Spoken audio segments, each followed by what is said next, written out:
क्या zero investment वाला बंदा या कम इन्वेस्टमेंट वाला बंदा रियल स्टेट में आके अपना काम शुरू कर सकता है? मैं पहले दिन आके कोई घूमने वाली कुर्सी पे नहीं बैठी का मुस्लिम हमारा ईमान होना चाहिए कि रिजल्ट जो है वो अल्लाह ने दी। आपने सिर्फ सही डायरेक्शन में मेहनत करनी है और टाइम ज़रूर लगेगा। अल्लाह ताला भी यही कहते हैं कि जी आप मेहनत जारी रखें और अल्लाह हमेशा ये नीयत रखें कि आपकी ज़ात से दूसरों का फ़ायदा हो।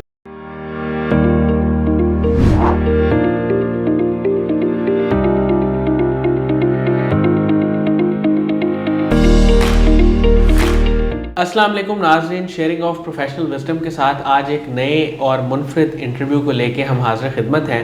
नाज़रीन, जैसा कि आप जानते हैं कि हमारा स्लोगन है ज़िंदगी में रोशनी बने और सोच बदलेगी तो पाकिस्तान बदलेगा।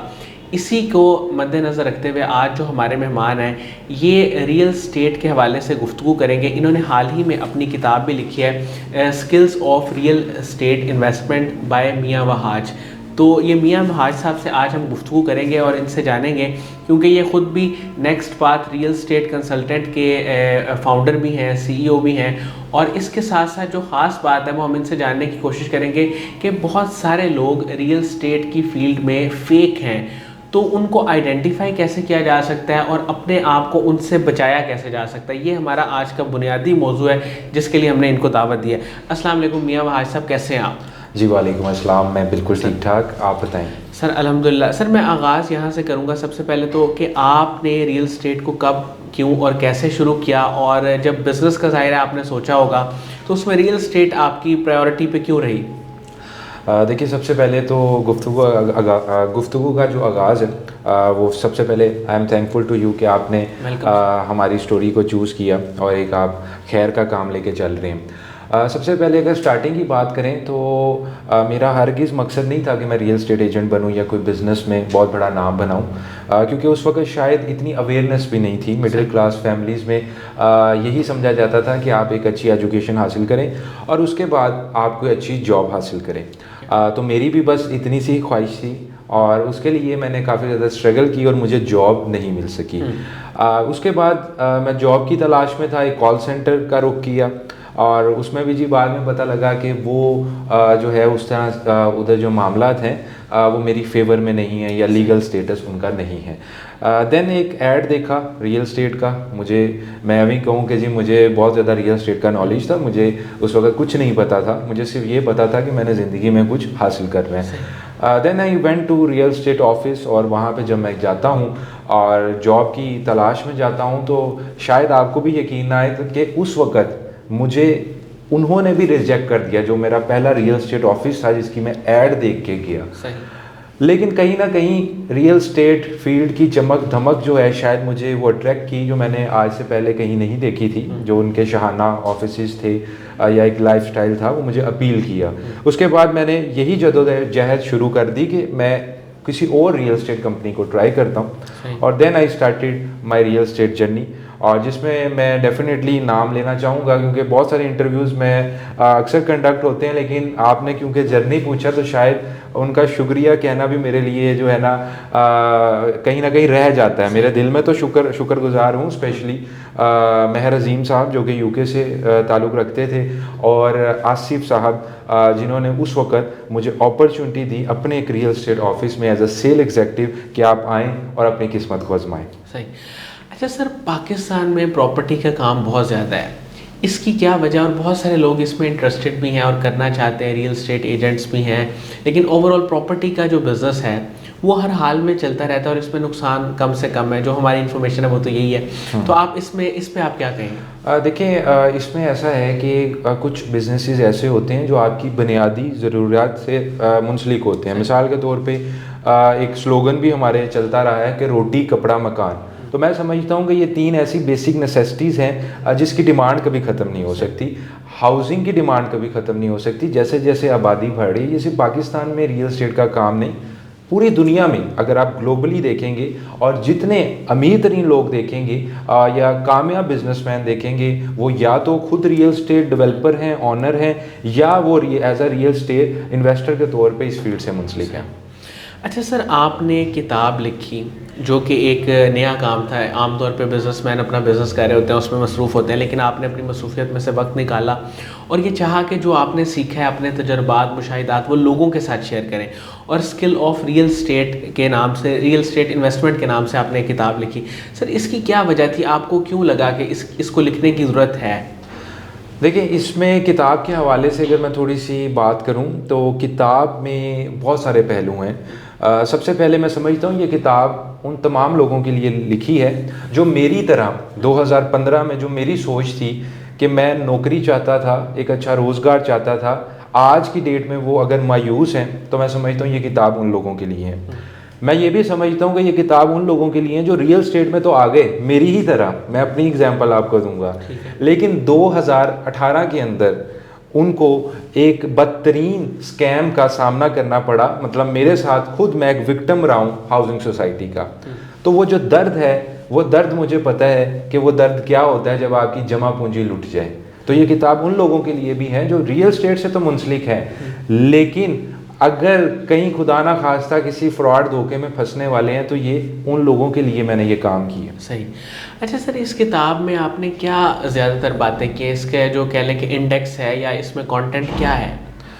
सर इसमें कंटेंट सबसे पहले तो अगर आप बिल्कुल बिगनर हैं, आपके पास इस वक्त रोज़गार नहीं है, आप इस किताब को पढ़ेंगे, आपको A to Z real estate की पता लग जाएगा कि आपने इन्वेस्टमेंट कैसे करनी है या कैसे करवानी है। सेकंड, अगर आप रियल स्टेट इन्वेस्टर भी हैं, तब भी आपको पता लग जाएगा कि प्रॉपर्टी डीलर कैसे फ्रॉड करते हैं, प्रॉपर्टी डेवलपर कैसे फ्रॉड करते हैं, डॉक्यूमेंटेशन में फ्रॉड कैसे होता है। हमारे लोगों को लीगल पहलू का नहीं पता होता। लोगों के पास पैसा तो है, प्रॉपर्टी लेनी है, लेकिन ये नहीं पता कि कौन सा स्टैम्प पेपर से उनका तहफ़्फ़ुज़ होगा। तो इसमें हमने लीगल चीज़ें भी, रियलिटी बेस्ड मिसालें, प्रैक्टिकल एग्जांपल्स, तमाम तर चीज़ें, यानी कि कोई शख्स चाहे इन्वेस्टर है या बिगनर है रियल स्टेट के अंदर, तो तमाम तर लोगों के अंदर, तमाम तर लोगों के लिए इसमें इस्लाह मौजूद है। सही। अच्छा सर, टिप्स जो हैं वो मैं चाहूँगा, क्योंकि आप यहाँ पे मौजूद हैं ख़ुद, तो इस बुक में आपने क्या टिप्स दिए, या वैसे अगर कुछ बेसिक चीज़ें आप बताना चाहें कि आम लोग जो कुछ परचेज़ करना चाहते हैं, प्रॉपर्टी ख़रीदना चाहते हैं या इस तरह का कोई भी काम करना चाहते हैं, तो सबसे जो कह लें कि मिनिमम लेवल पे जो उनके साथ धोखा होता है या स्टार्ट में, वो क्या होता है? देखिए, हम जनरल डिस्कस कर लेते हैं क्योंकि बुक डेफिनेटली एक बड़ा टॉपिक है और शायद अगर मैं उसे कम से कम समराइज भी करूं तो वो एक लंबी कहानी बन जाएगी। हम जर्नल अगर डिस्कस करते हैं तो इन जर्नल मैं ये समझता हूँ कि अगर आप प्रॉपर्टी लेने जा रहे हैं, आपको ये ज़रूर तहकीक करनी चाहिए कि आप जहाँ प्रॉपर्टी ख़रीद रहे हैं वो मंजूर शुदा सोसाइटी हो, जैसे हमारे मुतल्लिका अथॉरिटी से मंजूर होना लाजिम है। तो आपकी इन्वेस्टमेंट बहुत हद तक बच जाती है। सेकंड, आप ये भी कोशिश करें कि आप, ठीक है, आप किसी रियल स्टेट एजेंट के थ्रू इन्वेस्टमेंट कर रहे हैं, लेकिन आप उस प्रॉपर्टी को मुतल्लिका अथॉरिटी या मुतल्लिका ऑफिस जिसके अंडर वो प्रॉपर्टी आ रही है उससे वेरीफाई ज़रूर करें। इससे क्या होगा कि आप फ्रॉड से बच जाएंगे, आप फेक बयाने पे आजकल लोगों के साथ बहुत ज़्यादा फ्रॉड होता है, आप उससे बच जाएंगे जब आपने प्रॉपर्टी की डॉक्यूमेंटेशन की तहकीक की होगी। एक और मैं चीज़ ये कहना चाहूँगा कि हम करोड़ों की चीज़ आप लेने जा रहे हैं, आपकी जमा पूंजी है, तो आप ऑन साइट विजिट करें, आप प्रॉपर्टी को देखें। जिस तरह आप सूट लेते हैं, आप एक 10 रुपए की भी हम चीज़ लेते हैं, हम किस तरह बार्गेनिंग करते हैं, किस तरह हम कहते हैं जी वहाँ से भी पता कर लें। तो प्रॉपर्टी में ऐसा क्यों होता है कि हम किसी पे ब्लाइंड ट्रस्ट कर लेते हैं, अपने जानने वालों पे ब्लाइंड ट्रस्ट कर लेते हैं। तो इस चीज़ को जब आप बहुत ज़्यादा मुहतात होकर चलेंगे तो मेरे ख्याल से बहुत सारी बचत हो सकती है लोगों की। अच्छा सर, आप अपनी लाइफ में, और जब ख़ास तौर पे आपने प्रॉपर्टी का काम शुरू किया, कुछ तो लोगों का आपने जिक्र किया, इंस्पायर सबसे ज़्यादा किससे हुए थे और उसके बाद किन लोगों ने आपको सपोर्ट किया? देखिए, इंस्पायर अगर देखा जाए, स्टार्टिंग में स्पोर्ट जिस तरह मैंने आपको बताया उन दो पर्सनैलिटीज़ का, अजीम साहब और आसिफ साहब, जो मुझे इस फील्ड में लेके आए। उसके बाद बहुत सारे लोग हैं। मैं समझता हूँ कि जिस तरह हमारा दीन भी कहता है कि एक अल्फाज भी अगर हमें कोई सिखा देता है, एक लफ्ज़ भी कोई सिखा देता है, वो भी हमारा उस्ताद है। तो मेरे तो बहुत सारे उस्ताद हैं और आज भी मैं कोशिश करता हूँ कि मुझे ज़्यादा से ज़्यादा लोगों से सीखने का मौका मिले। और अगर हम इंस्पिरेशन की बात करें तो मैं समझता हूँ कि जो इस वक्त हमारे प्रॉपर्टी डेवलपर्स हैं उसमें बहुत सारे नाम हैं। बहरिया का नाम आ जाता है, DHA का नाम आ जाता है, और भी बहुत सारी अब हाउसिंग सोसाइटीज़ हैं। तो मैं समझता हूँ कि ये वो लोग हैं कि जो बिज़नेस तो कर रहे हैं लेकिन लोगों को एक अच्छा माहौल भी फराहम कर रहे हैं, और यहाँ पे लोगों ने मुनाफा भी कमाया और एक अच्छा लाइफस्टाइल एंजॉय किया है। और ये जो अच्छी हाउसिंग सोसाइटीज़ जितनी भी आई हैं, हम जिनका काम कर रहे होते हैं, उनसे हम बेसिकली इंस्पायर ही हैं, क्योंकि अगर हम इंस्पायर हैं तो उनकी चीज़ को हम ऑन कर रहे हैं, अपने क्लाइंट्स को लेके दे रहे हैं। तो मैं समझता हूँ कि इन हाउसिंग सोसाइटीज़ ने XYZ जितनी भी हाउसिंग सोसाइटीज़ हैं, इन्होंने लोगों को लाइफस्टाइल दिया। लोगों को अब ये टेंशन नहीं है कि बिजली का कनेक्शन कैसे लगवाना है, लोगों को ये टेंशन नहीं है कि रोड जो है कारपेटेड कैसे कराना है, पार्क जो है इसको कैसे तामीर किया जाएगा। सर मैं आपसे ये जानना चाहूँगा कि आपकी ये जो बुक है ये इस वक्त उन लोगों के लिए है जो रियल स्टेट का बिज़नेस करना चाहते हैं, या आपने उन लोगों को टारगेट किया है कि जिनके पास इन्वेस्टमेंट भी नहीं है, कोई प्रॉपर प्लान भी नहीं है और वो चाहते हैं कि कोई हम जॉब हासिल कर लें? बेसिकली आपकी टारगेट ऑडियंस इस बुक की कौन लोग हैं?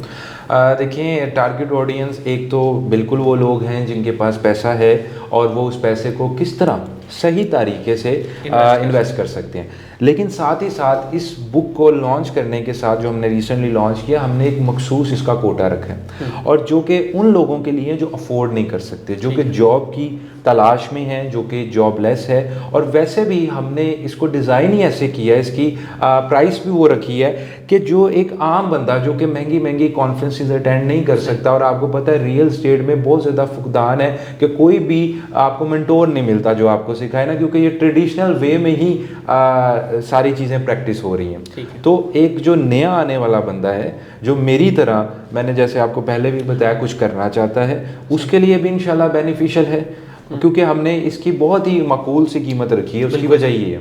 सर जब आप इस बिज़नेस में आए थे, आपके पास तब कितनी इन्वेस्टमेंट थी, और क्या ज़ीरो इन्वेस्टमेंट वाला बंदा या कम इन्वेस्टमेंट वाला बंदा रियल स्टेट में आके अपना काम शुरू कर सकता है? बिल्कुल कर सकता है। और मैं बिल्कुल क्या होगा मैं आपको बताता हूँ, आज अगर अल्हम्दुलिल्लाह हम इंटरनेशनली भी काम कर रहे हैं और नेशनली भी अल्हम्दुलिल्लाह तमाम मेजर सिटीज़ में काम कर रहे हैं, लेकिन मैं पहले दिन आके कोई घूमने वाली कुर्सी पे नहीं बैठा। मैंने पहले दिन आके मेहनत की है, रेंट का काम भी किया, रेंटल प्रॉपर्टीज़ को भी डील किया है, हमने रीसेल प्रॉपर्टीज़ को भी डील किया है। हमने क्लाइंट से रिक्वेस्ट भी की है कि भाईजान जो है ना, हमारा कमीशन बनता है, हमें दें। तो क्लाइंट प्रॉपर्टी ट्रांसफ़र कराने के बाद पूछता था कि अच्छा आपको भी देने हैं पैसे, यानी कि हमने वो टाइम भी देखा है। ठीक है, तो बताने का मकसद ये है कि बिल्कुल आप ज़ीरो इन्वेस्टमेंट से आप आ सकते हैं। बीइंग अ मुस्लिम हमारा ईमान होना चाहिए कि रिज़्क जो है वो अल्लाह ने देनी है, इज़्ज़त जो है वो अल्लाह ताला ने देनी है। आपने सिर्फ सही डायरेक्शन में मेहनत करनी है, और टाइम ज़रूर लगेगा, बहुत आपको ठोकरें भी खानी पड़ेंगी। और मैं ये बात कहना चाहता हूँ, एक हमारे दोस्त भी शेयर कर रहे थे मेरे साथ, कि हम लोग ये तो कह देते हैं कि मेहनत से हम बने हैं, लेकिन हम सब जो हैं वो अल्लाह मेड हैं। हम लोग जो हैं, अल्लाह ताला ने हमें इस मुकाम पे पहुंचाया है, और बस अल्लाह ताला भी यही कहते हैं कि जी आप मेहनत जारी रखें और अल्लाह ताला पे तवक्कुल रखें, और हमेशा ये नीयत रखें कि आपकी ज़ात से दूसरों का फ़ायदा हो। सही। सर फ्यूचर में कोई ऐसा ख्वाब है जो आपने अब तक देखा हो, जिसे आप अचीव करना चाहते हो, या कोई भी ऐसा ख्वाब जो अब तक पूरा ना हुआ हो, वो कौन सा है? देखिए, फ़िलहाल तो मेरी यही जद्दोजहद है। मैं चाहता हूँ कि पाकिस्तान के अंदर रियल स्टेट स्कैम का बिल्कुल ख़ात्मा हो जाए, जिस तरह मैं तरक्की याफ्ता ममालिक में देखता हूँ। मैं चाहता हूँ कि हमारे मुल्क में किसी को अनफॉर्चुनेटली कोई ऐसी हादसाती तरीके से कोई सदमा ना लगे, कोई उसको प्रॉब्लम ना आए। आपको पता है लोग जो हैं सदमा लोगों से नहीं बर्दाश्त होता, क्योंकि जमा पूंजी होती है ना, लूट जाती है। तो मैं चाहता हूँ कि वो जो इस तरह के दिल खराश वाक़या है वो पाकिस्तान में होना ख़त्म हो जाए। और मेरी ये विश है, और मैं और लोगों को भी यही कहूँगा कि हम लोग नेकी करने के लिए, भलाई करने के लिए हम कोई दूसरा रास्ता ढूंढ रहे होते हैं। यानी कि अगर एक डॉक्टर है तो वो शायद अपने पेशेंट को सही तरीके से डील ना करे, लेकिन वैसे जाके जो है अपना जो सेल्फ सेटिस्फेक्शन है या अपना इबादत है वो पूरी कर लेगा।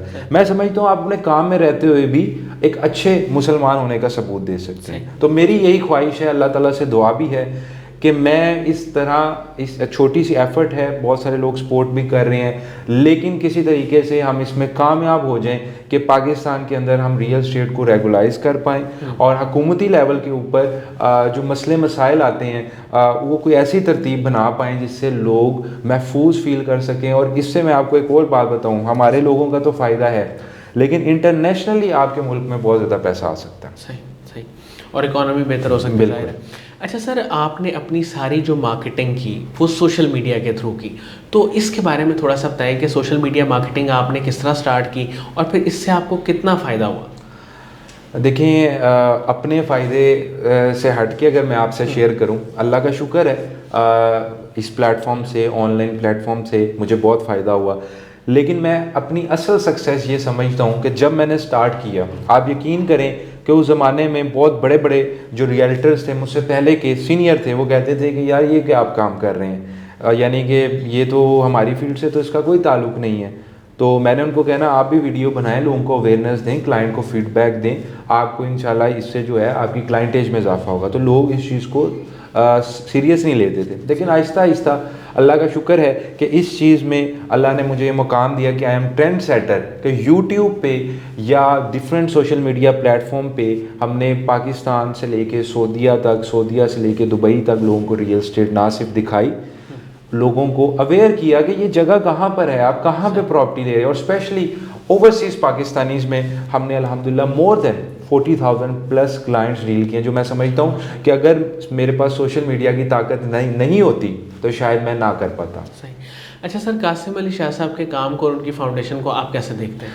देखिए, शाह साहब के साथ मेरा एक दिली रिश्ता है, और उसकी एक वजह ये भी मैं आपको बताता हूँ कि जब मैंने यूट्यूब पे पहली अपनी वीडियो लगाई, तो मेरे एक दोस्त थे इस तरह मीडिया के, तो उन्होंने देखा और उन्होंने मुझे कमेंट किया और कॉल भी की, और उन्होंने कहा कि ये 2015-16 की बात है, जब मैं नया हमने स्टार्ट किया और सोशल मीडिया को देखना शुरू किया, ब्लॉगिंग वगैरह शुरू किया, तो मुझे पहला कमेंट ये आया कि आप प्रॉपर्टी के कासिम अली शाह साहब बनना चाहते हैं। तो मैंने कहा जी इससे अच्छी तो कोई बात नहीं होगी, आपकी दुआ जो है वो अल्लाह ताला कबूल करे। तो शाह साहब के साथ मेरा यानी कि वो स्ट्रगलिंग फेज़ का एक मेरी मोहब्बत है कि वो कुछ चीज़ें होती हैं जो आपके नक्श हो जाती है। और शाह साहब मैं समझता हूँ कि एक वाहिद ऐसे पर्सन हैं जो कि कोई भी खैर का काम हो, कोई भी अच्छा काम हो, तो विदाउट एनी कि इससे जो है कोई बिज़नेस करें, वो उस चीज़ को प्रमोट भी करते हैं, सपोर्ट भी करते हैं, और अल्लाह ताला उनको इसी तरह कामयाब करे, और हमारी बेस्ट विशेज़ उनके साथ हैं। बहुत बहुत शुक्रिया मियां महाज साहब, आपने हमारे लिए वक्त निकाला। नाज़रीन, मुझे उम्मीद है कि इनकी गुफ्तगू से आपने बहुत कुछ सीखा होगा, और ख़ास तौर पे कुछ चीज़ें इन्होंने बताई जो कि रियल स्टेट में होने वाले फ्रॉड से आपको बचा सकती हैं। और मैं दोबारा कहूँगा कि ये किताब हमारे पास मौजूद है, skill of real estate investment. इसको आप अभी देख सकते हैं अपनी स्क्रीन पे। अगर आप मज़ीद इस चीज़ को जानना चाहते हैं, सीखना चाहते हैं, तो आप ये किताब ख़रीद के भी पढ़ सकते हैं। बहुत शुक्रिया, अल्लाह हाफ़िज़।